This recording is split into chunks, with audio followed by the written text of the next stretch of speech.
Selamun Aleyküm aziz din kardeşler. Selamun Aleyküm aziz vatandaşlar. Bizim programımız canlı yayındadır ve olacak ve olğan suallerinizi soramaya olabilirsiniz. Bizim bugün pek mühim mevzumuzdur. Cennetini kazanmak ne sebep olurdur? Baştan Allah'ın adından başlayarak. Allah'a dua etmemiz ki ve Allah'a yalvaramız ki Allah Subhanahu ve Teala bizlerini doğru yoldan yürütsin. Ve selat ve selamlar olsun ki bizim sevimli Peygamberimizge. Aziz vatandaşlar, aziz din kardeşlerim. Allah Subhanahu ve Teala Kur'an-ı Kerim'de cennet hakkında çok şey ayetti ki. Ve biz de cennet hakkında çok şeyler işittik. Lakin cennet nedir? Ve niçin hepimiz bu cennetke tırışmaya ve çapmaya gerekimiz? Allah Subhanahu ve Teala bu dünya hakkında ve cennet hakkında Kur'an-ı Kerim'de böyle diyor ki. Allah Subhanahu ve Teala diyor: İnnemel hayatud dunya la'ibun ve lahu. Bu dünyadır. Bu dünya oyun dünyadır. Yani bu dünya o kadar tez geçe ki aynı oyun gibi geçe. İnsan bu dünyada yaşayan vakitini aslında duymay.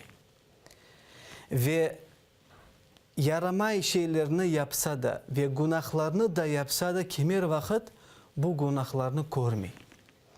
Ve onun için Allah Subhanahu ve Teala bu dünyanı oyun dünyadır değil. Ve bu dünya için Allah Subhanahu ve Teala değil, bu dünya fani dünyadır. Yani bütün olmayan, yani yaramay şeyler bu dünya aytkan hakkında Allah Subhanahu ve Teala yaramay şeylerini bu dünya hakkında ayetiyor ki. Peygamberimiz Muhammed sallallahu aleyhi ve sellem değil. Bu dünya Allah'ta aslım kıymet tutmaydır. Allah'ın yani bu dünyayı Allah Subhanahu ve Teala çibinin yanakta olan kıymeti bu dünyanın kıymetidir. Yani bundan çibinin yanaktan ondan çok kıymeti değildir. Lakin Allah Subhanahu ve Teala dedi cennet hakkında böyle. وَالَّذ۪ينَ آمَنُوا وَعَمِلُوا الصَّالِحَاتِ اُولَٰئِكَ أَصْحَابُ الْجَنَّةِ هُمْ ف۪يهَا خَالِدُونَ. Allah Subhanahu ve Teala cennet hakkında en mühim şeylerini dedi. Bu ebedi dünyadır.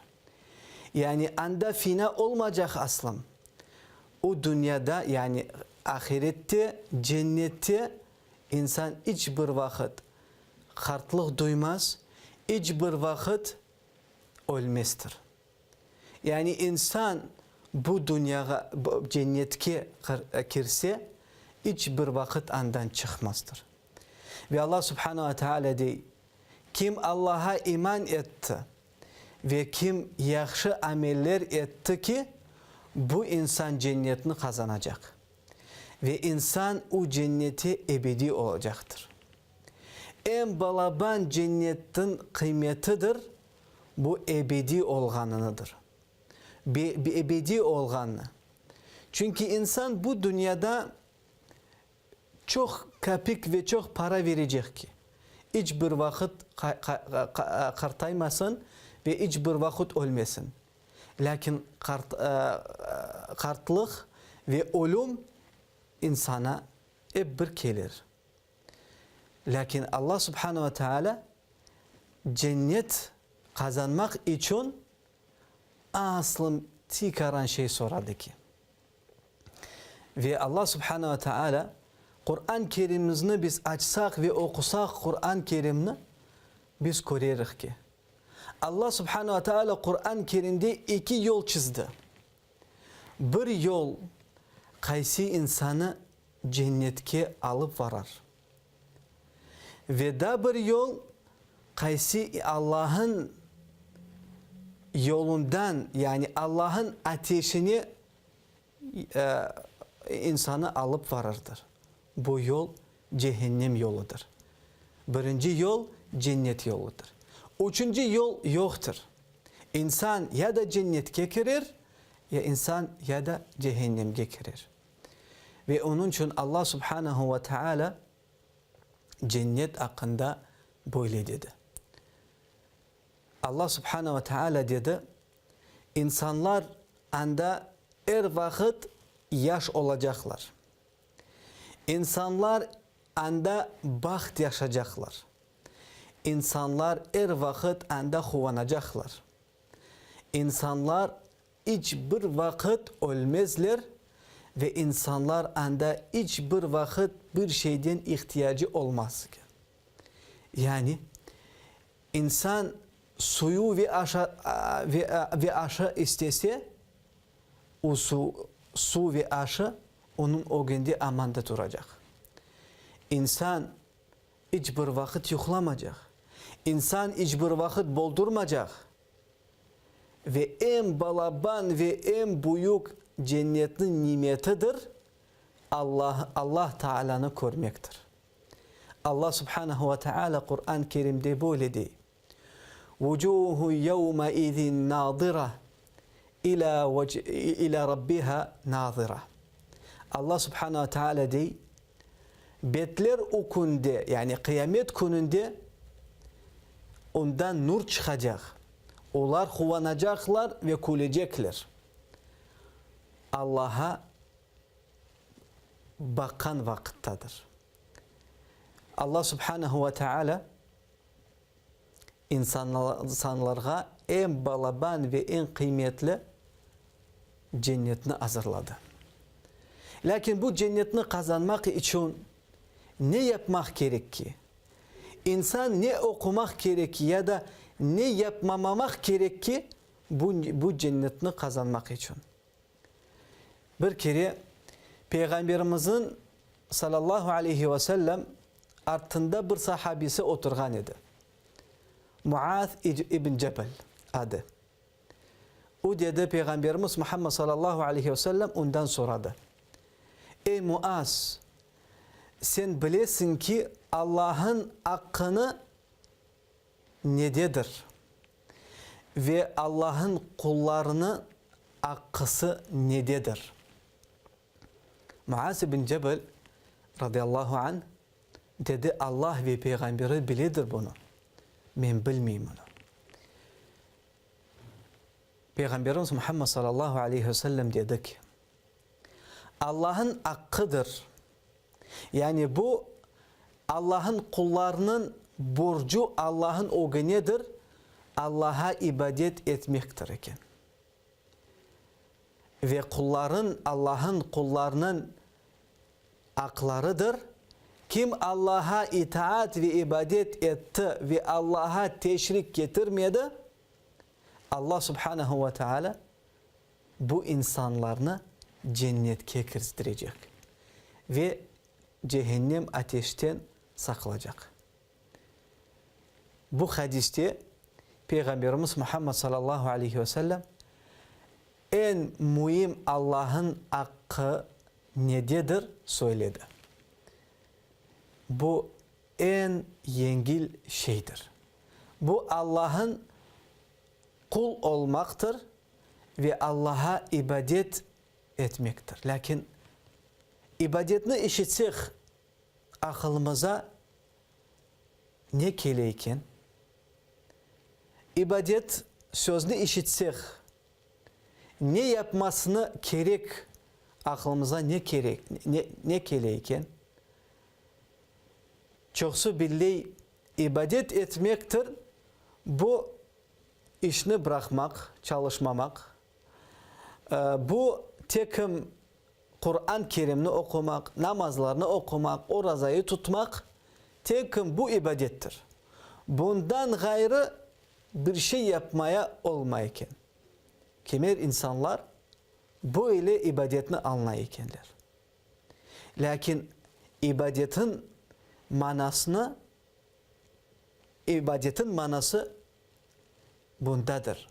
Bu en büyük ve en korulgen işlerdir.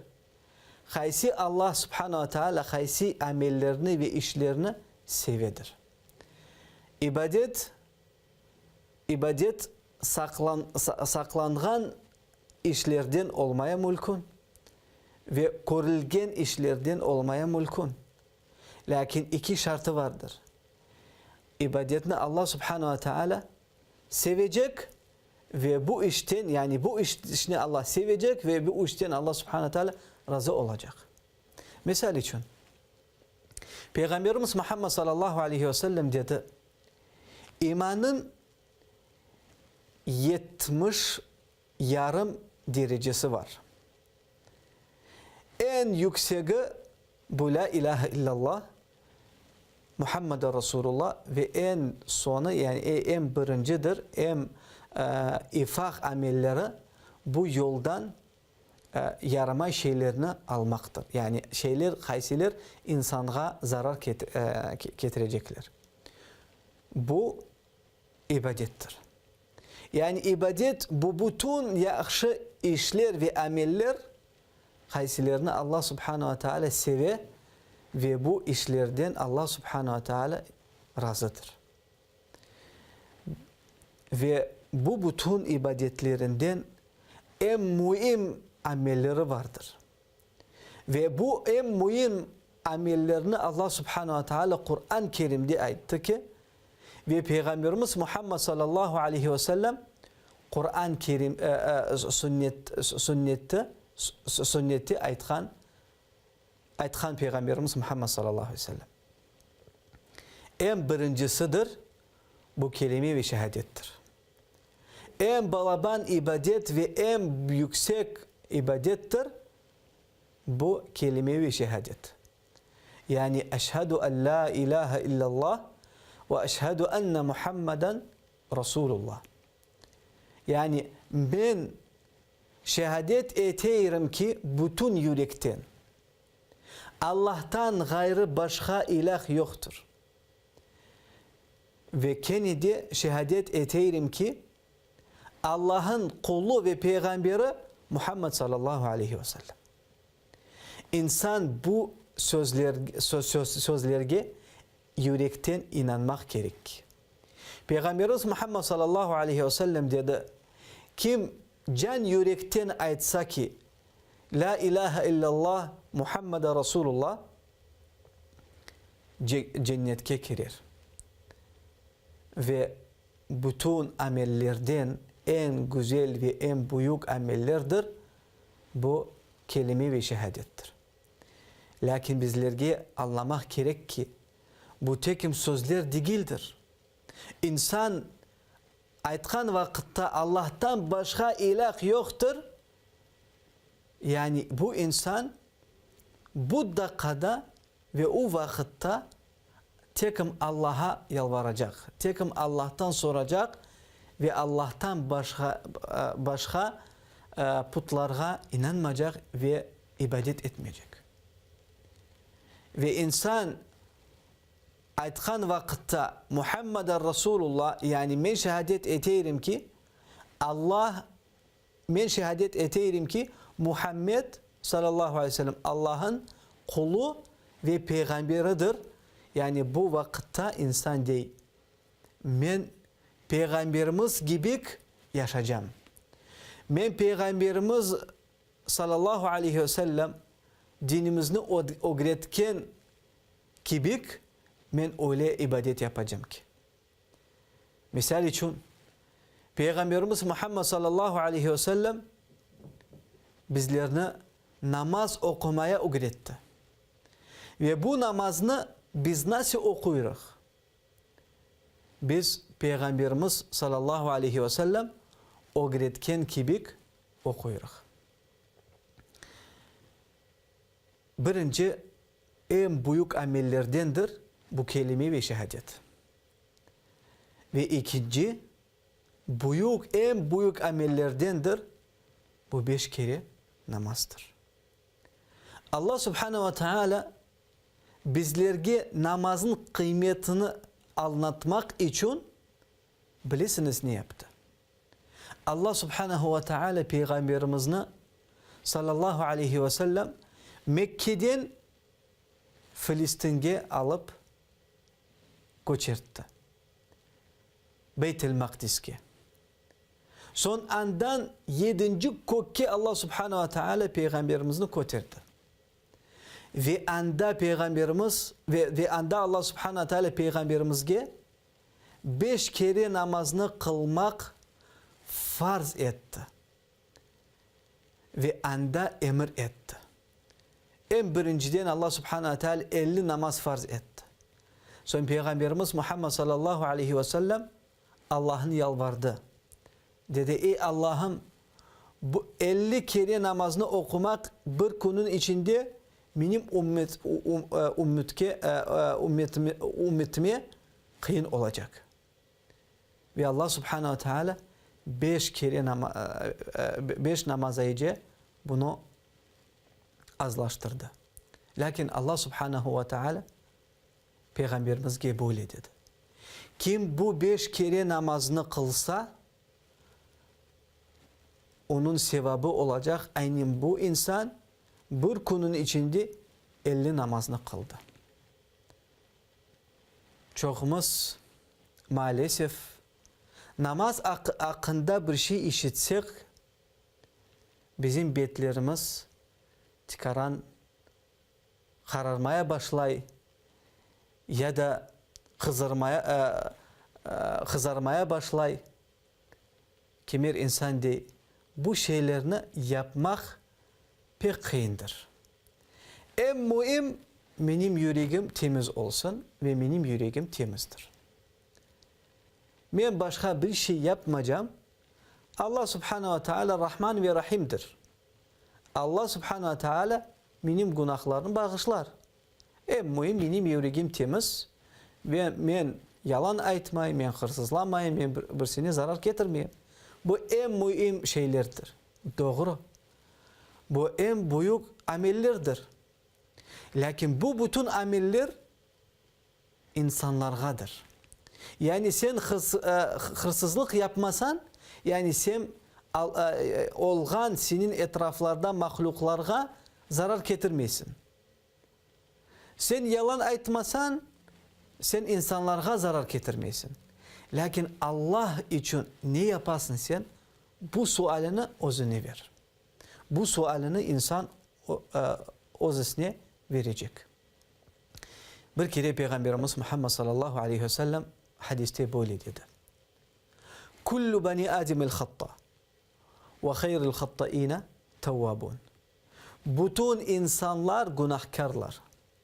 Bütün insanlar günah ederler ki. Lakin onlardan en yaxşısıdır kimdir? Onlardan en yaxşısı kim Allah'a tövbeyle keli. Kim Allah'tan afu soray. Bu en yaxşısıdır. Bu hadisin manası bütün olgan insanlar günahlar yaparlar ki. Lakin bu günahlarını nasıl sürtmek mümkündür? Nasıl cennetini bu amellerinden yani kazanmak mümkündür?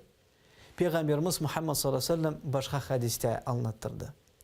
Peygamberimiz Muhammed sallallahu aleyhi ve sellem dedi. İnsanın evin yanında ozen olsa ve bu ozenin içinde insan 5 kere yuvunsa onun üstünde kir kalır mı? Kalır mı? Sahabeler dedi evet kalmaz. İnsan 5 kere yuvuna. Onun üstünde kir kalmaz. Peygamberimiz Muhammed sallallahu aleyhi ve sellem dedi böyle de namazdır. İnsan 5 kere namazını kılsa ki onun günahları kalmaz. Ve bu sebep cennetini kazanmaktır. Allah subhanahu ve teala namazını o kadar insanlara yengil etti ki tekim namazını kılgan insanlar bu yengilliğini duyarlar ki. Başkaları şeytan aldata ve horsuz getiriyor ona. İnsan korkmaya başlay. Ben şimdi namazını başlasam namazını bırakmaya olmay. Ve bana kıyın olur. Lakin bu şeytanın tekim vesvaslarıdır. Namazını Allah subhanahu teala insanlara o kadar yengil etti ki insan namazını okuyanda hakiki rahatlığını duyay. Aklın ve miyin rahatlığını duyay. Allah subhanahu teala Kur'an-ı Kerim'de namaz hakkında böyle dedi. İnne salate tenha anil fahşai vel munkar. Namaz insanını bütün olgan pis amellerden ve pis günahlardan korçalay. Nasıl ikendir bu? İnsan namazga, misal için insan namazın o günde niyetlerinde bir günah yapmak için. Misal için yalan aytmak ya da bir şey yaramay şey yapmak. Misal için niyetlerinde. Namazga insan turgan vakitte, Kur'an-ı Kerim'ini okugan vakitte onun yürek iman tolay. Ve bu yürek Allah'ını korkmaya başlay. Ve namazdan son bu yürek aslında Allah'a günah yapmaya istemiyor. Böyle de insan günahlardan vazgeçiyor. Ve onun için aziz din kardeşlerim, Allah subhanahu ve teala bizden az şey soradı. Çünkü bu az şeyde bizim ihtiyacımız var. Allah'ın ihtiyacı aslım yoktur. Allah baydır. Ve Allah'ın bizim namazlarımızda ihtiyacı yoktur.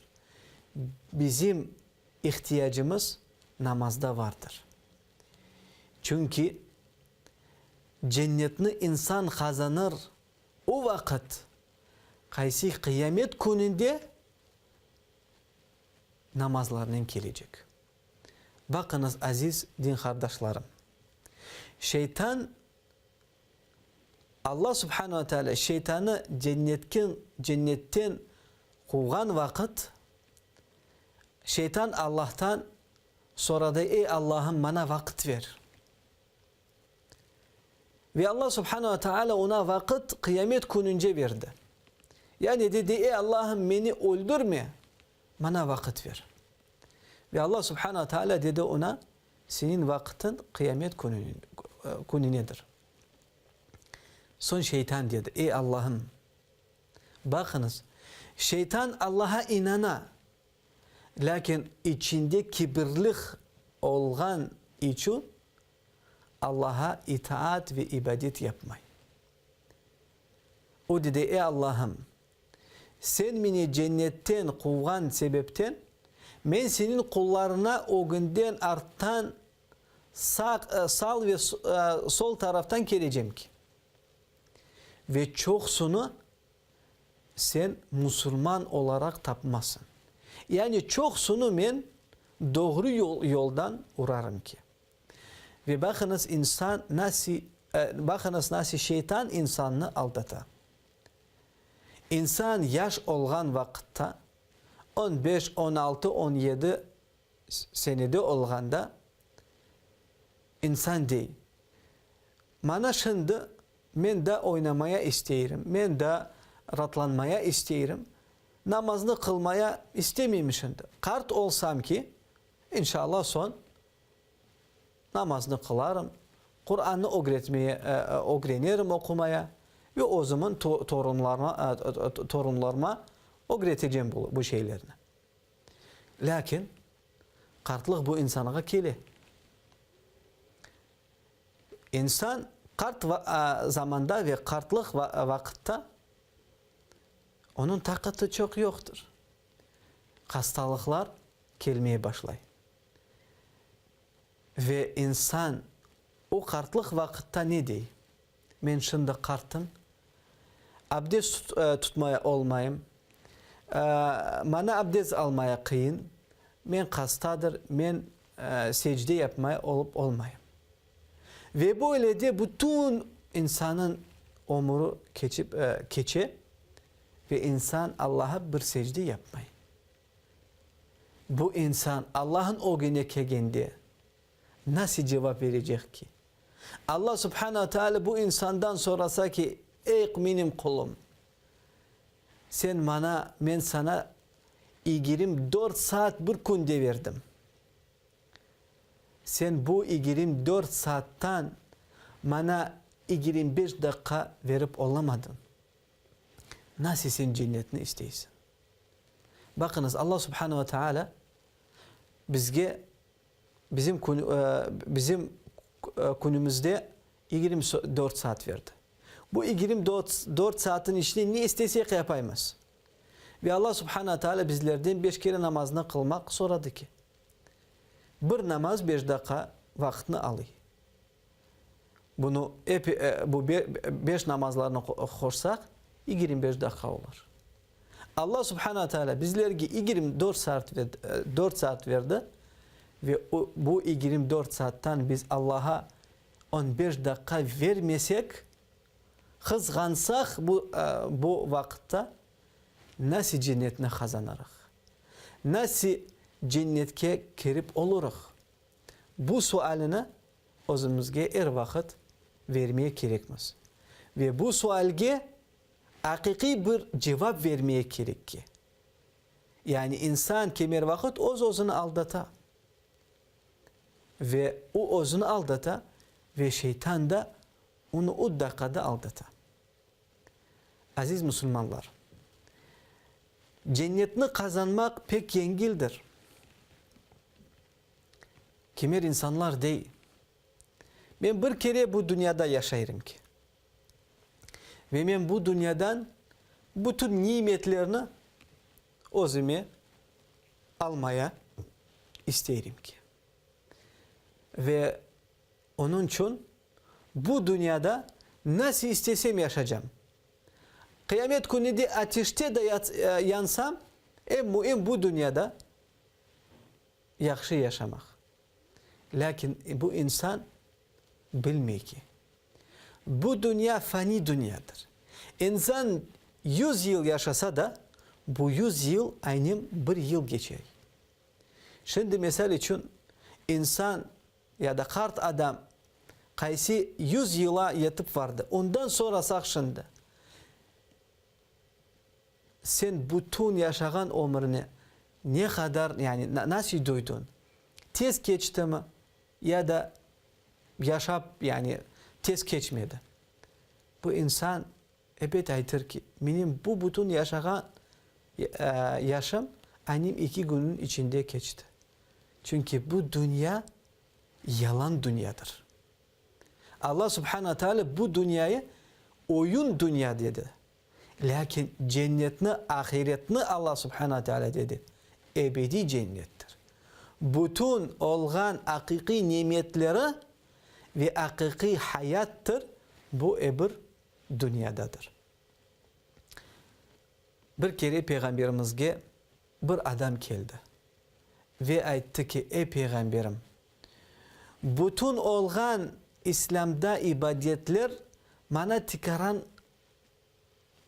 kıyın kele. Ben tikaran ondan kıyıncılık duydum. Ben Allah'a 5 kere namazını kılsam, ben orazayı tutsam, ben zekatını versem ve acılığa varsam ve kelime ve şehadetini tikletsem, ben cennetke girerim mi? Yani buğa başka bir şey koşmayacağım. Ben cennetke girerim mi? Peygamberimiz Muhammed sallallahu aleyhi ve sellem dedi. Evet girersin. Son bu insan gitti. Ve Peygamberimiz Muhammed sallallahu aleyhi ve sellem dedi. Bu insan doğrusunu aytsa, yani bu insan böyle yaşasa, tekim namazını kılsa ve o razayı tutsa, zekatını verse, acılığa imkaniyeti olsa, varsa, bu insan inşallah cennetke girer. Onun için aziz kardeşlerim, ben Allah'tan sorayım ki bizim yüreklerimizin Allah Subhanahu Teala günahlarını bağışlasın ve yüreklerimizi Allah Subhanahu Teala temiz etsin. Çünkü cennetke girgen vakit biz imanğa ihtiyacımız olacak. Ey aziz Müslümanlar, bu dünya Allah Subhanahu Teala bu dünyayı fani dünya dedi. Yalan dünya dedi. Onun için bu dünya bizi aldatmasın. Biz Allah'ın sözlerini işittik ve Allah'ın sözlerini iman ettik. Çünkü Allah Subhanahu Teala bu kitapta tekim hak şeylerini dedi. Allah Subhanahu Teala bizim Rabbimizdir. Allah Subhanahu Teala bizlerini yarattı ve hakiki şeylerini Allah bilir. Ne yerde doğrusu var, ne yerde yalanı var. Doğrusu bu ve en hakiki hayattır, bu cennettir. Ve yalan dünyadır, bu dünyadır. Lakin nasıl onu kazanmak? Allah'ın kitabına kıdırmaya gerek. Ve en büyük ameller, bu en büyük amellerden bu kelime-i şehadet ve namazdır. Ben Allah'tan Subhanahu Teala'dan sorarım ki bizlerini cennetke girmeyi hepsilimizge nasip etsin. Ve Allah Subhanahu Teala bizim bütün doğru ve yaxşı amellerini kabul etsin. Ben sizden sağollaşayım. İnşallah gelecek programımızda bu mevzuyu devam ederimiz inşallah. Selamun Aleyküm ve Rahmetullahi ve Berekatuhu.